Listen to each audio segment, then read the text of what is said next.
अस्सलाम वालेकुम, मेरा नाम है आलम खान। आप देख रहे हैं मेरे यूट्यूब चैनल। अच्छा, मेरे सामने स्टॉक चेक कर ले, तकिया कवर आ गया है। ठीक है, कोशिश करना ही वीडियो स्किप नहीं करो, वीडियो एंड तक देखो ताकि माल के हवाले से आपको ज़्यादा से ज़्यादा आइडिया हो सके। ठीक है, तो अभी मैं इसका थोड़ा सा विज़िट करवा रहा हूँ। कोशिश करना है एक एक पीस नोट करना है लास्ट तक। ठीक है, तो आप लोग चेक कर ले भैया, आजकल इसका डिमांड काफ़ी ज़्यादा है, तो मैंने बोला छोटा सा वीडियो बना दूँगा।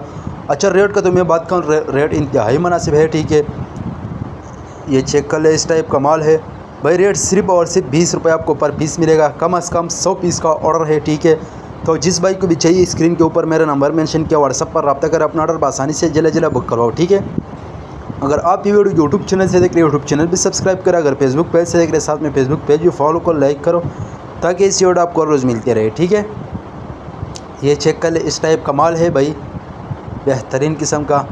बाकी जो भी आइटम चाहिए मिल जाएगा। ठीक है, पाकिस्तान में हर शहर से ऑर्डर कर सकते हैं। पाकिस्तान में हर शहर तक हमारा माल बेल्टी होते हैं। जैसे बेल्टी होते हैं, बेल्टी कस्टमर को व्हाट्सअप की जाती है। बाकी पेमेंट हमारे एडवांस से डिलीवरी चार्जेस कस्टमर पर होगा। ठीक है, अच्छा, माल जो है माल हम ट्रक, बस, ट्रेन आदि के ज़रिए से बेल्टी करवाते हैं। ठीक है, पेमेंट पहले होता है। ठीक है, ये आप लोग चेक कर ले, इस टाइप का माल है, साफ़ सुथरा बेहतरीन किस्म का माल है। बहरहाल 19-20 का गुंजाइश वो रखना पड़ेगा, क्योंकि ज़ाहिर से बात है लंडे का माल है। ठीक है, उम्मीद करता हूँ आपके स्टॉक के हवाले से आपको ज़्यादा से ज़्यादा आइडिया हो चुका है। नेक्स्ट वीडियो के लिए मैं फॉलो करो, लाइक का।